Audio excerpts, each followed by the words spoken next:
This is a Fleet Success Show, dedicated to helping you and your fleet succeed using the experience of fleet professionals and Hall of Fame fleet legends. The show that explores how the pillars of stakeholder satisfaction, intentional culture, resource efficiency, and risk management all combine to lead your fleet to success. We're glad you're here. Now, let's get into the show.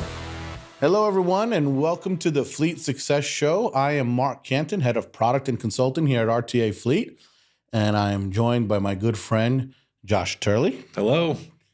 And I've been in, for those of you who don't know, I've been in fleet for close to 30 years now. Was a fleet manager and transportation director in New York City at Fordham University for a large part of my career. Then I went into consulting.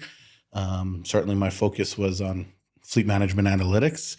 And then I found this place, which is kind of like a career heaven for me because we help fleet succeed. And that's what I'm passionate about in my life.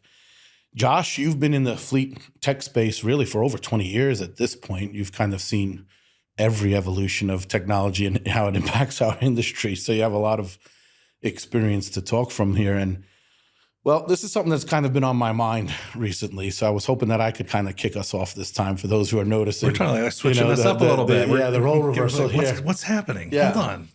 So look, as a fleet manager, I've gone through implementing fleet softwares, fleet management information systems, telematics, et cetera, fuel systems, et cetera. A lot of the stuff our clients can relate to. And then as a consultant, I often saw sort of the aftermath of, frankly, oftentimes failed implementations or at least unsuccessful implementations. Many times it was incomplete implementations, quite frankly, because of how much time, it takes. And so over the years, I've gathered a lot of information. I've got to talk to a lot of folks, and now I'm here, and I'm kind of seeing it from the other end, like what the software provider does, and there's even more sort of dots to connect, than I realized as a consultant, frankly. And so I kind of wanted to pick your brain on this, right? Like you've been at this for what now? 20? Is it 22 years? 21 years? 20 plus years here at RTA. Right. So you've seen like literally thousands of implementations at this point, right? So okay, so from your perspective, like what are the things that you see that kind of can sync an implementation or sync just the whole process of, hey, I've now decided I'm going to get an FMIS or I'm going to replace my existing, whichever it is, and here I go. I'm starting on this journey. There are pitfalls, and there's so many of them, and I just feel like I see folks step into them all the time. What's your perspective? What's the first, thing that comes to your mind? What are the big ones? What are the ones that you think maybe are easily avoidable and yet people don't, et cetera, et cetera? Yeah. So I think when I look at, the past implementations that I've seen that have gone really well, the ones that haven't gone well, and anytime I say I'm going to talk about a pitfall, recognize that the lesson is like what you should do instead, right? Right. So the first thing out of the gate, when I see an implementation going off the rails, almost always it involves some type of data migration, right? And the thing that usually trips those up is, you don't have access to your old FMIS anymore.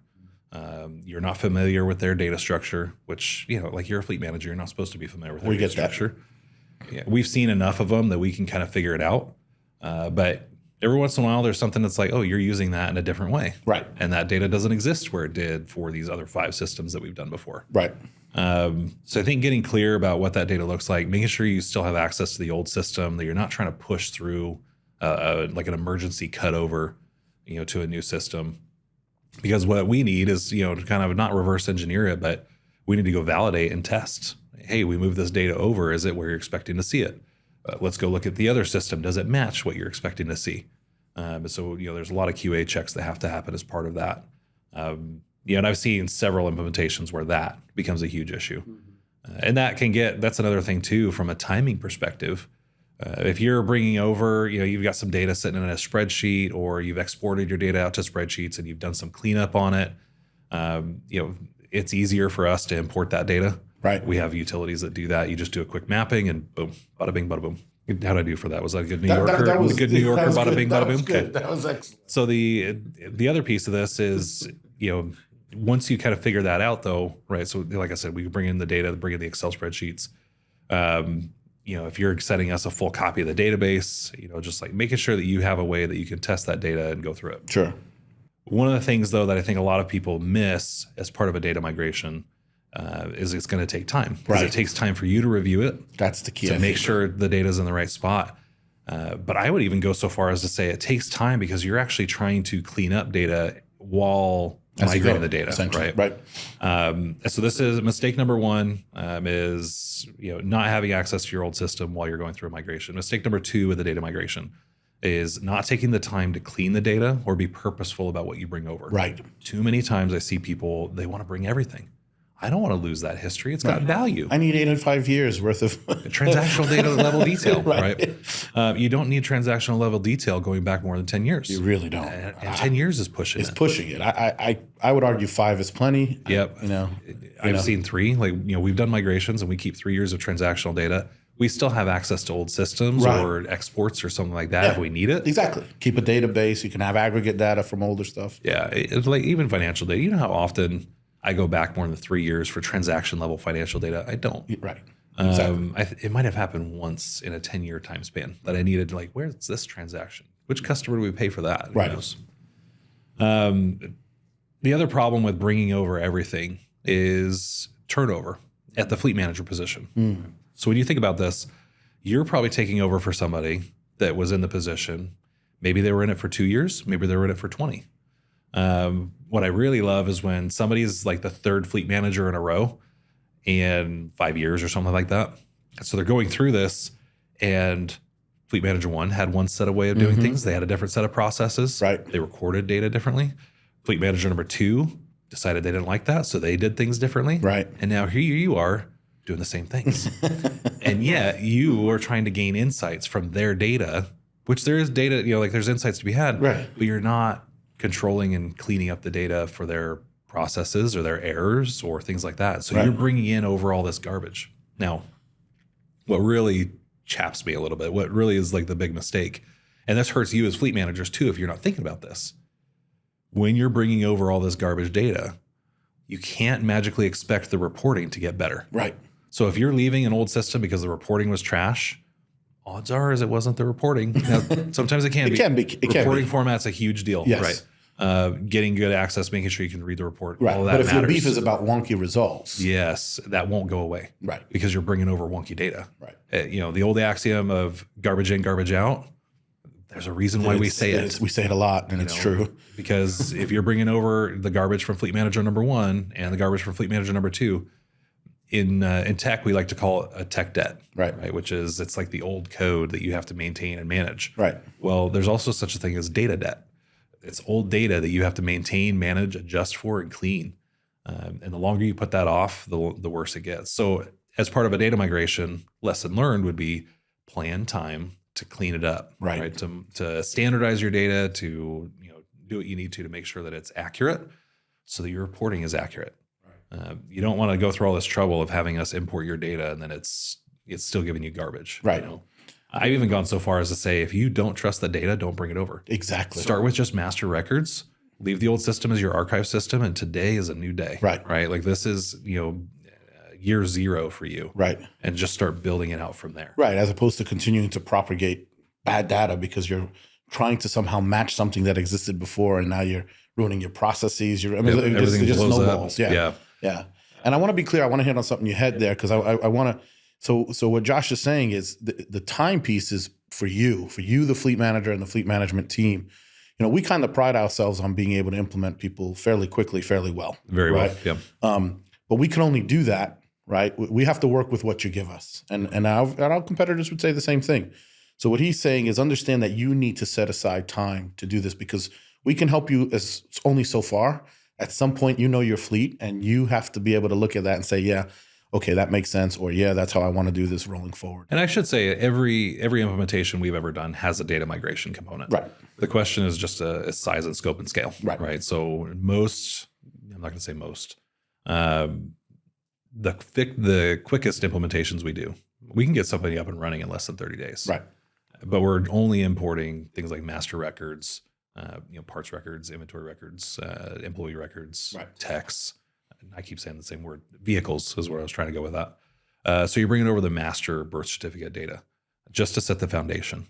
But yeah, we can usually do that, 6-hour sessions and less than 30 days, right? Yeah, you could be up and running really quick. Yep. But if you have a full data migration and you're trying to bring over history, that's where things are going to slow down immensely. It takes us time because now we've got to build a utility to, it's called ETL, and export transform load, where we bring that data into our system. And there's back and forth because now you got to QA that data and you got to test it to make sure that it's accurate. Right. And is it in the right spot and all that stuff. And so that will add, usually when I see data migrations that are full like that, you're talking double to triple. So instead of 30 days, now you're talking 90. 90, right. I've seen them go 6 months because, and this is the other piece. This now, is right. Yeah, we're getting. I'll get to this in a second, right? But, if you're not putting in the time to go through that and, be timely with it and make the investment here, that's going to go longer. Right. So, that will extend it as if you're not being on top of this as a priority number one for you, it'll go from 90 days to 6 months real quick. Right. Other things with data would just be, not having access to the old data. That can be a challenge sometimes. You got to go talk to IT. Right. You don't, and just sometimes that can be a big challenge as well. I'll throw in a quick tip if you don't mind, which is, don't be cheap. If you don't have the time and or the skills to do hire somebody for this, just hire someone. So that I was going to go there next was, we offer this as a service. Right. When we're doing implementation, we have people that they know fleet data. They understand other data structures. They know what looks right and what looks wrong. Yeah. And they can flag it and say, hey, I don't think this is something you want to bring over. And so we'll do a little scrubbing. Standardization of things like class codes. Yeah, that's a big one. Let's clean that up as part of this. We do that as just a consulting engagement. Yeah. There's no better time to do that than when you're doing implementation. Right. So I really like that. And again, time is probably your biggest enemy. Yes. So buy back your time and hire somebody that can do it. They can do it faster. They can do it with higher quality. And you're going to be much happier with the results at the end of the day. Right. Yeah, there's no magic wand, and we don't read minds, right? So I do think that's a key piece. Setting aside the, let's say, resources, because that can be time or money, right, is key. And that goes even beyond the data, right? Like you really want to, it's a great opportunity to sort of be clear around your processes and potentially re-engineer those processes and sort of shore them up, streamline them. And you definitely want your provider to understand what those processes are, right? Because they're going to impact, like you said, some of the nuances. What, most fields are many fields, let's say, are very standard, right? Like, this is your license plate number, right? But there are other things, and like our system, there's custom fields, right? And how are you using them and why are you using them? So your workflows, can be very different. Maybe your organization requires 3 people to approve a purchase order and another organization doesn't even use purchase orders, those sorts of things. So getting very, very clear, I think, about your business processes and your shop processes and so forth and so on, and making sure that that's solid, I think is another kind of, let's say, skipped step that's often missed. And now here you are, again, propagating bad practices, and you had this golden opportunity to really improve things, We hear that a lot, actually, and it usually comes in the form of, well, that's just how we do it. That's part of our standard, right? That's the, I'm going to call you Fleet A. Right. That's the Fleet A way. Right. And the fact is that there's a reason why you're leaving, the other provider. There's a reason why you're getting the results you're getting. And most of the time it's because there's something more wrong with your processes than with a system or with training or anything like that, So I usually like people to say, hey, strong opinions loosely held. Don't be so rigid. Look for opportunities to improve processes. We've had clients like this just recently that they're walking us through their process, and we're like, that doesn't make any sense. Right. Why are you doing that? Right. You're seriously like inventing things to do. There's a much easier way, and we're explaining this to them, but they were so rigidly held to it. Eventually, they weren't a client anymore. Right? We had to say, look, this isn't a fit for you. Clearly, this was a mistake. Here's your money back, and let's be on your way, kind of a thing. Right. But they were just adamant. Oh, this is the way we have to do it. It's like, you realize that you were at odds with 99% of the industry. Right. Like, let us help you fix that process. And there's a reason for that. Yeah. Right? Yeah. And you wonder why you're having all these profitability issues. Like, let us help you, please. Right. Speaking of data, I think another issue that crops up, and this one's hard because you have to have access to a system or do a pilot or something like that. And this comes back to getting clear is probably the part of the requirements gathering and the procurement side of this is when on a data front, you actually don't know what data you need. What do I mean by that? Well, for example, sometimes we'll have a customer come in and they need a 20-digit customer number. Well, what's the max length on our customer number fields? How big can we go? Is it 10? Is it 15? Right. If you don't know what you need, how do you know that the provider is going to be able to give it to you? Exactly. The worst thing that's going to happen is you don't find out until you're halfway implemented and the data won't fit. Now what? And now what? If you had been clear about that up from the front, well, maybe the provider could have found a workaround, or they could have custom designed something for you to help mitigate that. You don't want to find that kind of stuff out in implementation, because that will instantaneously delay any kind of gratification from doing an FMIS swap. Right. Right. So that's something you need to get clear about. Like, what's our data dictionary? Right. How big are our vehicle numbers? How big are our customer numbers, our vendor numbers, our GL accounts, right? Like, you think about just every main data element you have. How big of a part number do we need? Right. What's the part description need to look like? Get clear about those and make sure that's included in your feature requirements when you go out to RFP. Yeah. And that's a good point, because it puts in jeopardy, like you mentioned earlier, well, now I don't have access to the data. Well, if you gave yourself maybe 3 months or 6 months or whatever it is, and now there's going to be this 3-month delay because of an issue like that. Yeah. Well, now all of a sudden you have to custom build something that wasn't in the plan. Yeah. Yeah. And I'm sorry, but like, code doesn't build itself yet. Yeah. AI is awesome, but it still needs a lot of work. Yeah. Right? Yeah. Maybe one day. Because no one goes to school for fleet management, chances are you were never formally trained on how to successfully lead a fleet. That's where the Fleet Success Playbook comes in. The Fleet Success Playbook is your guide to building a safe, reliable, and efficient fleet that provides exceptional service. Learn all about the 4 pillars of fleet success: stakeholder satisfaction, intentional culture, resource efficiency, and risk management.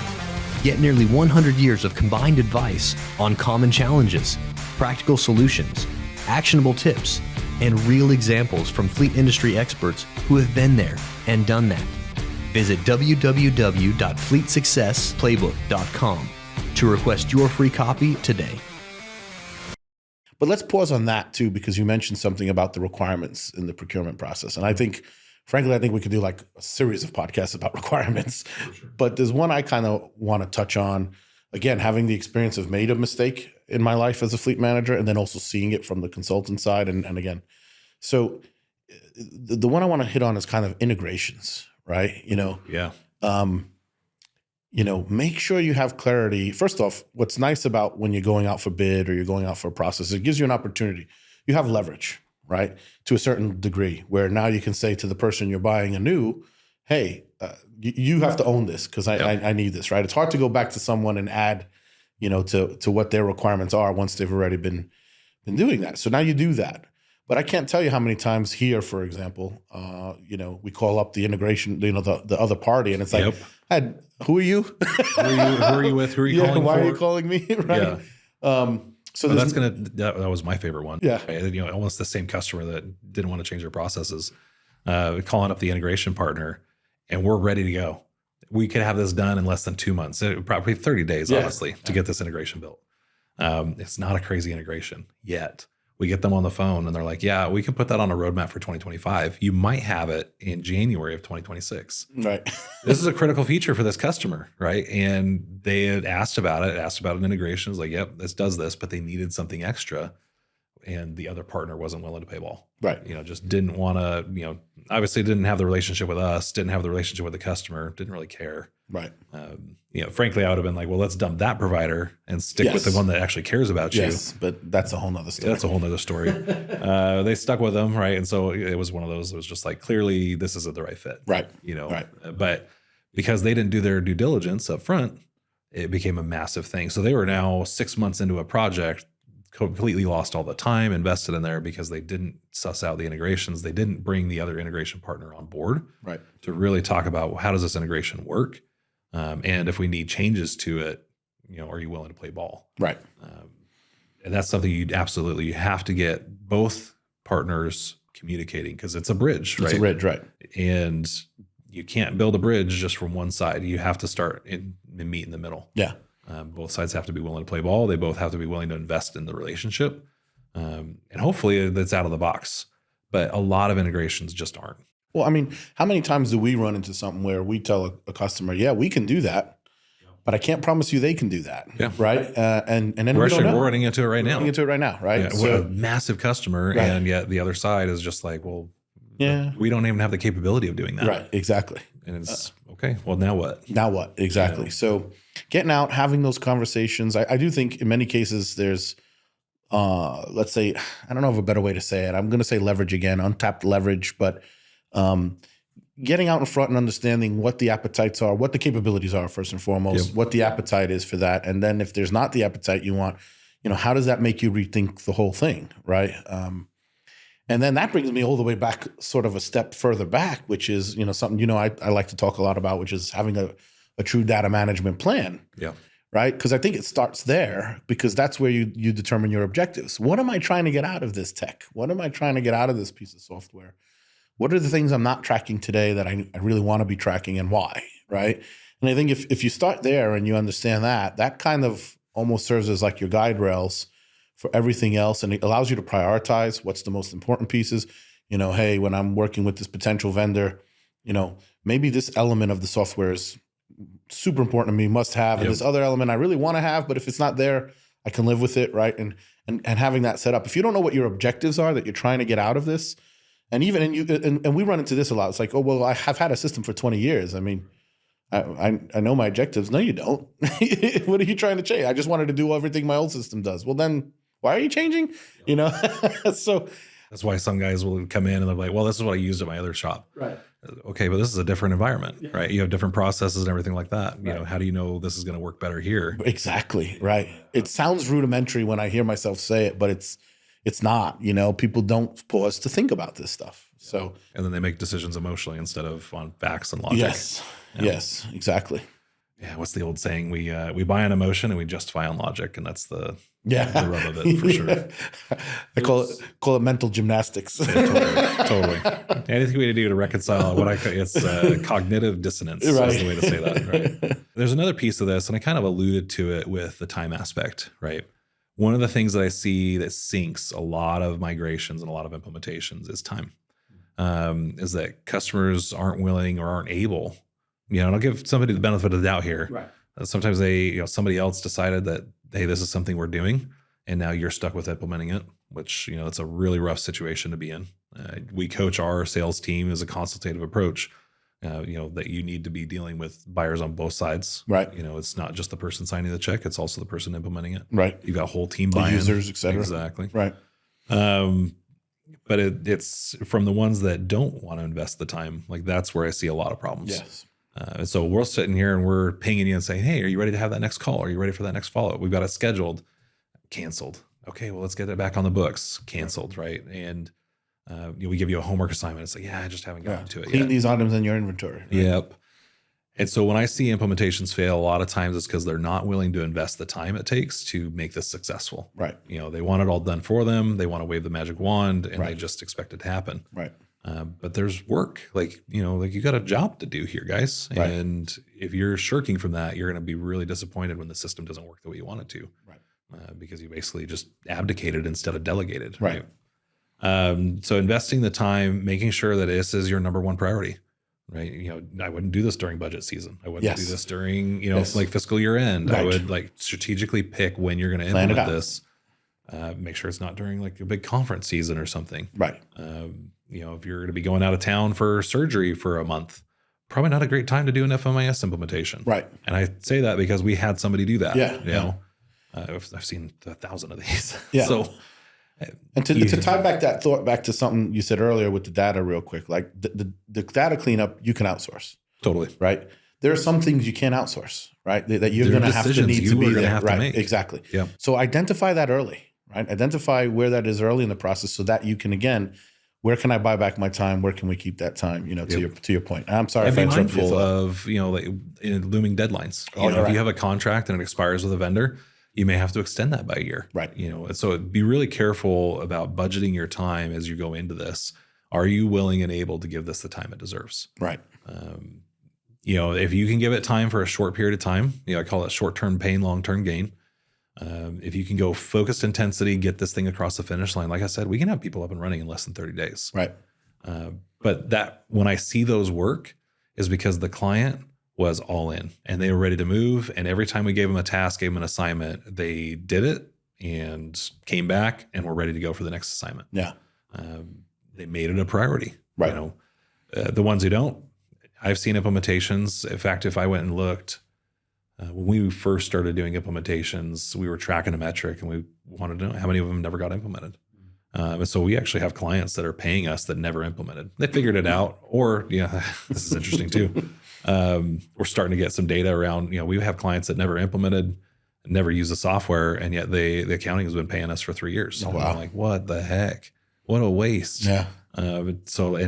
And no matter how often, like, hey, we're calling you to check in. What can we do? What can we want you to succeed, folks. Yeah. Can I make that more clear? And so we may put them in the passive file where it's like, we're just going to turn off access to the system because Right. you're clearly not using it. Right. And I don't feel good taking your money. Right. And so we go through that process. We actually have a process for that.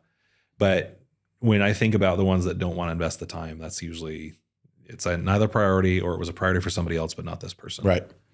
And there's signs too, like of when it is right. Like one of the things I'll notice, even with our largest enterprise customers, the leader will be there. The leaders will be there. They'll be putting in. Doesn't mean they're on every call or they're on every piece of it, but they're clearly putting on display to their people, this is important. I'm investing my time into it. You need to do the same thing. And if we need to make provisions to account for some other work that needs to get done that isn't done, we will do that, right? But I think that you can almost tell in the first few weeks. Yep. How invested they are. Yeah. And that's the thing. This is an investment, right? And you can't get a return on something you don't invest. Right. Good point. If you're not willing to invest the time, you're never going to get the return out of this project. You have to be willing to invest the time, just like you were willing to invest the money in buying this. Right. And so that's a big mistake that I see, is they're not willing to invest the time. Now, speaking of investing, the other piece I think that people miss is training. Yes, that's where I wanted to go. We're really big on training here, Yeah. right? We include training with every package we sell, especially from we know turnover is a huge problem. And so we want to have continual training efforts where customers are able to train new staff, new hires. You got a new fleet manager. There's always access to resources. But a lot of times what I'll see is part of the onboarding experience, you need dedicated time in training. Onboarding, when we do an implementation, we like to say implementation is not training. Right. Implementation will show you the very basics. Right. How to move around, to how to expose you navigate. to it. It's to expose you to it. Right. Kind of get you used to the water. Right. Right. But we ain't teaching you how to swim. We're not teaching you like 5 different swimming strokes. Right. We're getting you in the water. We're teaching you how to survive and how to move around. Right. And then pointing you in the direction of, here's these resources. You can go watch these training videos. Right. But you got to spend the time to watch How it. to do it. Yeah, I can't make you watch it. Exactly. I can't make you attend. We have live instructor-led trainings. They're virtual, but every month. In Right. fact, twice a month we have these. Twice a month, right? And so there's tons of resources available for free, and yet people don't invest the time to learn the product and learn the system to make it work for them. Right. We're really fond of saying, you can make RTA work for you, or RTA, you can work for RTA. Which one do you want to do? Right. And we always recommend, if you want to make RTA work for you, you've got to invest the time in training. Yeah. And train your people and train your That's support the key, staff. yeah. And it's not, you can't just train yourself and expect that you're going to be the master of this thing. Yeah. I want to hit that from another angle too, Hit it. because I'll come in, we would come in consultant gigs, and to this day, our consultant team finds the same thing, right? And I will tell you folks, there is not a system on the market, literally, not a single system on the market that I haven't met at least a handful of fleets who have told me how terrible that system is. Yeah. Every system. Every system. Ours, our included. top 5 competitors, Right. every single one of them, right? And then How as we terrible it is. dig, right, almost invariably, well, when was the last time you were trained on the system? 13 years ago. Or the best is, well, I was never trained. I was never trained. I inherited all the the times, system from all the time. the Right, 3 fleet managers correct. goes. They made this To purchasing your point decision. about turnover, no one who was here when it was implemented is even still here anymore. Yep. And it's it's one thing if you've reached out for training or you're looking and there's no resources there for you. I don't know. That's probably a sign you need a different provider, quite frankly. For sure. All right. But more often than not, frankly, it's the fleet not emphasizing how important it is to get that training and to put that training aside. And we'll even see it. We'll be at on-site trainings and the person will be behind the computer and you can tell, they're emailing, they're this. So I actually had that happen, Okay. right? So I went out to, it was out near Taft, California, right? Out in the oil fields out there. Okay. And they paid for me to come out on site. This is not cheap. Right. I want to say back then we were probably charging for a 3-day on site. It was like $5,000 or $6,000, right? Okay. Which isn't crazy expensive when you think about that kind of thing. But Right.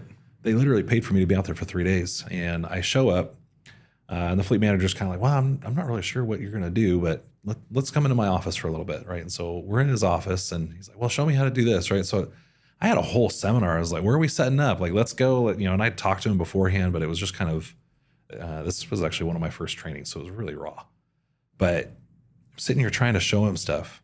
And every 5 minutes, somebody's coming to the door. Hey, boss. Hey, I need this. Okay. Hey, we're going to have to come back to this. Right.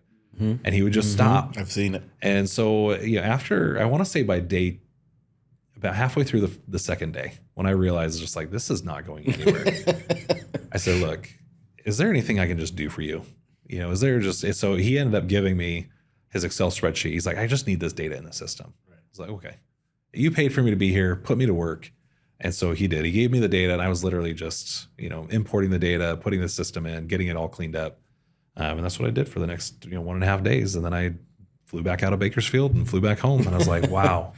But he couldn't walk away from the desk. Right. He couldn't, shut his door. And honestly, he wasn't willing to invest the time. Right. That's it. That's the mistake. That's what I see out in the field time and time and time again. That's one of the things I loved about RTA when from a distance, and certainly now, once I joined is, we do this cool thing you just mentioned. We do these free monthly, virtuals, in addition to if you want to buy on sites like you're referring to. And the whole point of that is to make sure that that when you have that turnover, or when we have new features, or whenever it may be, there's just no reason not to know or not to be up to speed on what's going on in the software. And the old saying, you can lead a horse to water, you can't make it drink. Oh, man, I know that. I have felt that. And I would say if you're in that situation, right, like, my advice to this guy, if I was, a little bit older and wiser, I would have told him, look, why don't we go back to Bakersfield? Let's go back to, let's see if we can get a conference room or something, get you out of the office. And now let's focus here. Right. If you're going to do virtual training, this is going to be your biggest challenge. Yes. Is stepping away from the distractions. My advice to you would be work from home that day. Take a day off. Go into a conference room. Go rent a conference room in one of those your remote location, offices, maybe. Right? Right? Yeah, something. Yeah. Or even just like maybe your office is like the shop is down the wall. Go to a conference room at City Hall. Yeah, right? yeah. Like Good just point. get a mile or two away from the office. Right. And don't answer emails. Don't do all that. Like just focus. Our trainings are anywhere from, I think the shortest one, when you're doing the live training, it goes from like 4 hours to 6 or 7 hours. Right. So there's full day. They're big. Yeah. Like just dedicate the time. Right. Step away and just say, hey, I'm not available. Treat it like a PTO day. The office is not going to burn down without you, hopefully. Unless there's like an electrical vehicle fire. It's a joke. It's a joke. Stop. But in which case, run away. Right, yeah. But the idea is, create the time, invest the time, create the barrier to keep you from getting sucked back into the vortex. Because your fleet will suck every ounce of energy you give it. Yes. Right. It is we like to, I'm not going to say it's a cash eating monster. It's a time eating monster. Yes. And so every second that you give it, it will eat it. Yeah. So you have to guard your seconds, right? Pull them back, put them where you need to, be intentional, buy back your time. And go find a space where you can really focus on getting the training you need. Yeah. If you do that, if you're willing to invest in the product and invest in your knowledge and invest in your team's knowledge, I guarantee you will get 100 times return on that investment than if you don't. Amen. So schedule that, make that a part of your implementation plan. Right. Make sure it's included. Make sure, when you're doing the RFPs, include training. Hell, I would tell you, include it every year. Yeah. Oh, absolutely. Just to refresh. There's new features coming out. New people. You always get. Not everybody innovates the way we do. I will tell you that. Yeah, like if you're using two of our biggest competitors, like I don't think I've seen a new release come out from them in many years. Long time. So we're shipping releases like every 2 months. Right. You need to stay up to date on those new features. Right. What's and how do you use them? How do you implement them?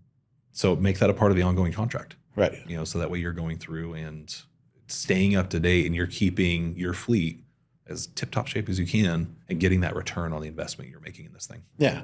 And just to kind of pound that home, we'll try to, we talk a lot about working on your fleet, right, instead of in your fleet, right? How do you make your organization better? How do you make your assets and your people more efficient, and so forth and so on? And to be honest with you, most of the answers to that, not all, but most of them live in that system if you're using it properly. And you need to be able to extract that out. So it's imperative. It's imperative to do what Josh just said. Put the time aside, learn the system. Don't count on someone else. Doesn't mean, don't get me wrong, don't misunderstand that. You got to count on a lot of other people, right? Yep. But you need to be able to understand what it is you're seeing, how it works, because that's going to allow you to sort of, see where there's an issue, understand where there's a breakdown in the process, draw the insights from the data, and so forth. Because you got to do your job. Right, exactly. Right. And your job's going to come down to your ability to use the tools at your disposal. Right.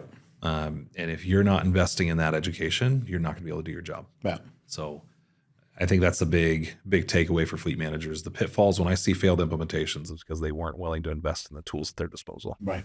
I'm trying to think if there's other big ones. I mean, there's probably a plethora of things that I've seen go wrong. I've seen a lot of them go right. Yeah. And a part of that really comes down to the dedication of the provider. Yep. How willing are they to, really make sure you're successful? But it also, a lot of it really just comes down to you. Yeah. So, yeah. So the big ones we hit today are obviously put aside the time, recognize there's going to be time on your end, whether it's making decisions, thinking about and the opportunity to re-engineer your processes. Big piece is that data migration, data cleaning. Make sure you're crystal clear on who's doing what. Yep. Right. With those requirements for the product, especially around integrations, as we talked about, is a big one. And then training, right? Like you got to just put the time into training, and you got to insist that your people put the time into training. Like you cannot settle for, oh, well, we got to get that vehicle out the door. Like somewhere, something's got to give somewhere. And to your point, it's an investment. Yeah, we might have to sacrifice a little bit short term, but we got to understand that there's this long-term gain that we're going to have. And if you don't do it, you're shooting yourself in the foot, frankly. Yep. And I could tell you, like you mentioned, like who's showing up and who's ready. Yes. We've got a client right now, right? They're a Commonwealth out in the northeast part of the country, and they're on calls twice a week with you. Yeah. Right. Going through, and because they're invested in making this a success. This is going to be a win for them, or go home. Yeah. Yeah. And I think that's the level of investment. Like if you think, oh, I don't have time, like these guys are showing up twice a week. How long are your calls? 2 hours. 2 hours, right? Yeah. So that's and we're putting in a lot of time into Yeah, this. we are. So like this, we're matching the investment. But if you can't, that's a crazy level of investment. I'm not expecting that. Not from everybody. Not right. from everybody, right? Yeah. But like that's the level of commitment. When I see clients that are making that level of commitment, Yeah. I know, and frankly, it makes me want to match it. Yeah, like right. I want to go through a wall. Like these guys are willing. They're investing the time. They're here. Yeah. They're showing up. I'm going to show up for them Right. too. They want to win so badly that I want to make sure they win. kind of a thing. So I'd say like you don't have to go crazy with this, but be ready for it. Right. Be realistic about it and commit. Yeah. Anything else? I think we've hit the big ones. I'm sure as soon as we call it a day, we'll have like 15 Totally. more. Oh yeah, I forgot about this one time I talked to this one fleet and did this one thing. Yeah. Or the failed implementation like you had. The first time I was like, oh, I would do this differently. Oh yes, there's so much. Yeah. But otherwise, again, if you have any questions, we'd love to answer. Yeah. If you have, hey, I'm about to implement my own FMIS, even if it's not us, especially if it's not us. Yeah. If it's us, we're already talking to you about this stuff. But if it's not us, and you just want to shoot some stuff by us, podcast@rtafleet.com. Right. We'd love to hear from you. Love to hear from you folks. Without you brought us in. Oh, Why you I got to take take us us out? out. All right. Well, have a great day and go RTA. Okay. Until next time, guys. Take care. We hope you enjoyed the show. If you'd like to help support the podcast, please share it with others. Post about it on LinkedIn or leave a review. Want to learn more about our fleet management software, Fleet 360? Check us out at rtafleet.com. If you want to learn more about having your fleet evaluated by our consulting team, go to fleetconsulting.com.